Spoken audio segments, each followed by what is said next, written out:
नमस्कार, खबरों की खबर में आपके साथ में फरहा सदीकी।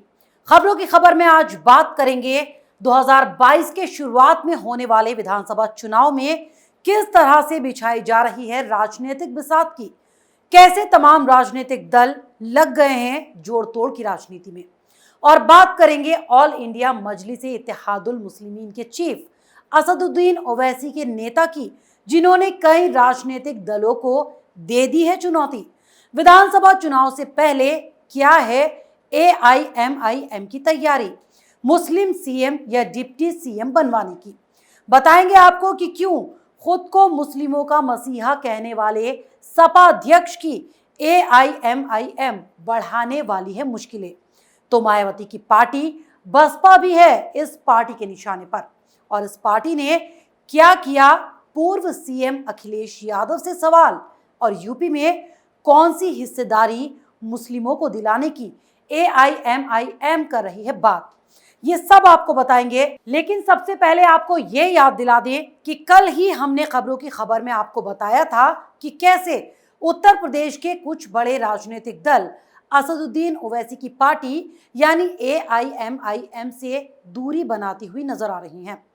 पहले बसपा सुप्रीमो मायावती ने 2022 में चुनाव में एआईएमआईएम के साथ मिलकर लड़ने के कयासों को सिरे से खारिज कर दिया।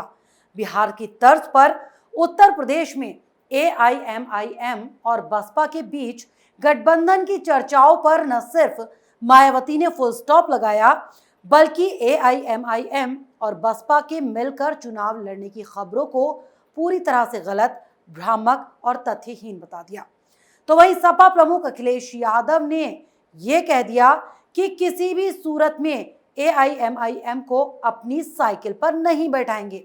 भले ही सपा सूबे में कई छोटे छोटे दलों के साथ मिलकर चुनाव लड़ने की तैयारी में है, लेकिन वो ओवैसी के साथ मिलकर चुनाव लड़ने के लिए तैयार नहीं है, क्योंकि पिछले ही दिनों अखिलेश यादव ने असदुद्दीन ओवैसी पर जोरदार वार करते हुए कहा था कि आजकल वो किसके लिए काम कर रहे हैं ये तो जग जाहिर है। यानी उनका सीधा सीधा निशाना ओवैसी के जरिए बीजेपी पर था, क्योंकि ओवैसी पर यह भी आरोप लगते रहे हैं कि वो हर जगह चुनाव लड़कर बीजेपी को फायदा पहुंचा देते हैं। वहीं कांग्रेस ने भी यह साफ कर दिया कि वो भी सूबे में एआईएमआईएम के साथ हाथ मिलाने के लिए तैयार नहीं है। हालांकि सपा, बसपा और कांग्रेस तीनों ही दल मुस्लिमों का वोट तो लेना चाहते हैं, लेकिन शायद ओवैसी को आगे बढ़ता देखना नहीं चाहते, या फिर ये भी कहना गलत नहीं होगा कि ये पार्टियां मुस्लिम लीडरशिप को आगे बढ़ने देना नहीं चाहती। लेकिन इस बार ओवैसी मानने वाले नहीं हैं। भले ही सपा, बसपा या कांग्रेस जैसी पार्टियां उनको साथ लेकर ना चले, लेकिन एआईएमआईएम ने साफ कर दिया कि अगर सरकार में रहना है तो आप हमारी नुमाइंदगी से इनकार नहीं कर सकते। जहां इस बार ओवैसी की एआईएमआईएम ने यूपी विधानसभा चुनाव में उतरने का ऐलान कर दिया है, तो वहीं उन्होंने अपने इरादे भी जाहिर कर दिए हैं कि सीएम नहीं तो डिप्टी सीएम का पद लेकर ही मानेंगे। यानी इस बार सूबे में सीएम नहीं तो डिप्टी सीएम कोई मुस्लिम होगा। इतना ही नहीं, इस पार्टी के नेता आसिम वकार ने तो ये तक कह दिया कि ये राजनीतिक पार्टियां उनके खिलाफ इसीलिए हैं क्योंकि उनकी पार्टी और ओवैसी की ताकत लगातार बढ़ती ही जा रही है, और आगे आने वाले वक्त में वो उत्तर प्रदेश में अपनी हिस्सेदारी मांगेंगे तो उन्हें हमें हिस्सा देना पड़ेगा, इसीलिए सब हमारी मुखालफत करते हैं। एआईएमआईएम के नेता ने तो ये तक कह दिया कि जब 5, 6, 7 या 8% वाला सूबे का सीएम बन सकता है तो 20% वाला आखिर क्यों नहीं बन सकता। यानी सूबे में मुसलमानों की आबादी 20% है तो कोई मुसलमान सीएम क्यों नहीं बन सकता। एआईएमआईएम के नेता यहां पर भी चुप नहीं हुए। आगे उन्होंने ये भी बता दिया कि हमारी तादाद सबसे ज्यादा है और हमारे वोटों से ही सूबे में सरकार बनती है, और हमारे वोटों के बिना आप सरकार बना ही नहीं सकते। यानी वो सूबे के मुसलमानों की बात कर रहे थे, जिन पर खासतौर से सपा और कांग्रेस की नजर रहती है। तो ऐसे में वो सपा से कुछ ना कहें तो ऐसा तो हो ही नहीं सकता था। तो लगे हाथ इनके नेता ने सपा से ये भी सवाल कर डाला कि आप ऐलान करिए कि इस बार मुसलमान को सूबे में आप उप मुख्यमंत्री बनाएंगे या नहीं। यानी एआईएमआईएम ने ये कहकर एक नई बहस सूबे में जरूर छेड़ दी है कि किसी मुसलमान को उप मुख्यमंत्री बनाया जाए। साथ ही उत्तर प्रदेश में मुसलमानों को खुद का मसीहा कहने वाली पार्टी यानी समाजवादी पार्टी को भी सख्ते में जरूर डाल दिया है। अब ऐसे में सपा करेगी तो क्या करेगी, क्योंकि एआईएमआईएम के ये बात कहने के बाद सूबे के मुसलमान भी यही चाहेंगे कि उन्हें भी अपनी हिस्सेदारी मिले। इतना ही नहीं, उन्होंने तो अखिलेश से ये तक पूछ डाला कि क्या उनकी मांग गलत है।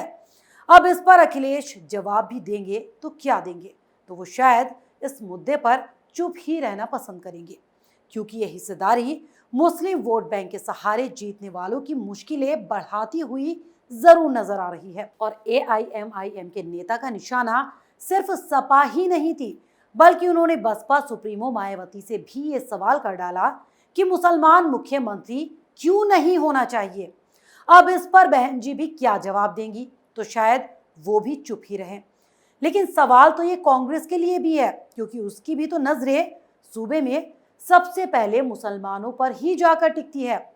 यूपी में मुस्लिम वोटर अहम जरूर है, लेकिन सिर्फ मुस्लिम वोटों के सहारे सरकार बनाई ही नहीं जा सकती। और असदुद्दीन ओवैसी की छवि एक कट्टरपंथी नेता की है और उनके भाषण भी ऐसे ही होते हैं। और ऐसे में ओवैसी के साथ मैदान में उतरेंगे तो उन पर भी मुस्लिम परस्त होने और कट्टरपंथी पार्टी के साथ खड़े होने का आरोप लगेगा। तो ऐसे में सूबे का कोई भी प्रमुख दल ओवैसी की पार्टी के साथ गठबंधन करे तो कैसे करे, क्योंकि उनके साथ हाथ मिलाने से बहुसंख्यक वोटर का तो ध्रुवीकरण होगा ही, लेकिन अगर उन्हें मुस्लिम वोट भी नहीं मिला तो जो पार्टियां उनके साथ जाएंगी उनकी नैया तो डूब ही जाएगी। जैसे कि हमने पश्चिम बंगाल के चुनावी नतीजों में देखा, जिसमें ओवैसी के साथ मुस्लिम समुदाय भी नजर नहीं आया। वैसे ओवैसी की पार्टी एआईएमआईएम के नेता बातें तो बहुत बड़ी बड़ी कर रहे हैं और बसपा से लेकर सपा और कांग्रेस तक ने उन्हें कोई भाव नहीं दिया। तब वो भागीदारी संकल्प मोर्चा में शामिल हुए, लेकिन जिस तरह से कल ही ओम प्रकाश राजभर ने अपने बयान में कहा कि उनकी ओवैसी से सीटों को लेकर कोई बात नहीं हुई, जबकि ओवैसी 100 सीटों पर चुनाव लड़ने की बात कर रहे थे। हालांकि राजभर ने यह भी जरूर कहा था कि हमारे मोर्चे में सीटों का कोई झगड़ा नहीं, 403 सीटें हैं, 100 सीटों की क्या बात है। हम तो कहते हैं कि 125 सीटों पर चुनाव लड़े, हम 125 सीटें दे देंगे, लेकिन कैंडिडेट भी तो होना चाहिए। यानी राजभर ने इशारों में ही सही, लेकिन ये बता दिया कि ओवैसी के पास कैंडिडेट नहीं है तो वो 100 सीटों पर चुनाव क्या लड़ेंगे। उस पर ओवैसी के नेता का ये बयान कि सीएम नहीं तो डिप्टी सीएम मुसलमानों का होना चाहिए, तो ऐसे में उन्हें भागीदारी संकल्प मोर्चा में कितनी सीटें मिलेंगी, इस पर तो क्या ही कहा जाएगा। वैसे भी हैदराबाद के बाहर ओवैसी ने जहां भी सियासी जगह बनाई वहां किसी न किसी दल के सहारे ही जीते। बिहार में उपेंद्र कुशवाहा और मायावती का सहारा रहा, तो महाराष्ट्र में प्रकाश अंबेडकर का और गुजरात में भारतीय ट्राइबल पार्टी के साथ मिलकर पार्षद की सीटें जीतने में कामयाबी हासिल की। तो अब जब देश के सबसे बड़े सूबे यानी उत्तर प्रदेश में चुनाव होने हैं, तो भला उस राज्य को कैसे छोड़ देंगे। भले ही असदुद्दीन ओवैसी का यूपी में कोई जमीनी आधार ना हो, लेकिन वो बयानबाजी तो बहुत खूब करते हैं। देश में जहां भी कहीं चुनाव होता है वो वहां पहुंचने में देरी भी नहीं लगाते, भले ही पहले कभी उन्हें ना तो यूपी के मुसलमानों की याद आई हो और ना ही मुसलमानों से जुड़े मुद्दे याद आए हों। लेकिन अब वो और उनकी पार्टी के नेता अपने बयानों से सनसनी पैदा करके मुसलमानों को रिझाने की फिराक में हैं। तो ऐसे में यहाँ के उन सियासी दलों को जिन्हें मुसलमानों का वोट मिलता है, उन्हें ओवैसी के साथ जाने में फायदा कम और नुकसान ज्यादा दिखाई दे रहा है, तभी तो वो उनसे दूरी बनाए हुए हैं। अब उत्तर प्रदेश के गरमाए हुए सियासी माहौल में एआईएमआईएम ने मुसलमानों को सीएम या डिप्टी सीएम मिलने का ये शगुफा तो छेड़ दिया, लेकिन अब सूबे की राजनीति पर और मुसलमानों की राजनीति करने वाली पार्टियों पर इसका क्या असर होगा, ये फिलहाल तो कहा नहीं जा सकता। लेकिन ये जरूर लगता है कि सूबे की सियासत में इससे एक नया मोड़ जरूर आएगा और ओवैसी मुस्लिम मतों को अपने पाले में लाकर सेक्युलर दलों का सियासी खेल भी बिगाड़ सकते हैं, जिसकी बानगी उनके इस नए शगुफे के जरिए ही दिखाई देने लगी है। शायद तभी सपा, बसपा और कांग्रेस तीनों ही दल मुस्लिम वोट चाहने के बाद भी ओवैसी से दूरी बनाए रखना चाहते हैं, क्योंकि अगर ओवैसी ऐसे ही मुस्लिमों की हिस्सेदारी की बात करते रहें तो इन सब को भारी पड़ेगा। तो अगर आपको हमारे प्रोग्राम पसंद आया तो इसे लाइक करें, शेयर करें और उत्तर प्रदेश चुनाव से जुड़ी हर खबर को जानने के लिए कैपिटल टीवी के साथ साथ कैपिटल टीवी उत्तर प्रदेश को सब्सक्राइब करना ना भूलें। 2 साल पहले शुरू हुई एक मुहिम, मीडिया में एक नया आंदोलन, शपथ झूठ को बेनकाब करने की, संकल्प सच को आप तक पहुंचाने का। और इस क्रांति को मिला आपका साथ। हर दिन हमसे जुड़े लोग, 10,70 करोड़ से ज्यादा दर्शक हमें देख चुके हैं। अब है आपकी बारी। उत्तर प्रदेश में नए आंदोलन की तैयारी। आपका कैपिटल टीवी अब और स्पेशल और fresh. Capital TV Uttar Pradesh.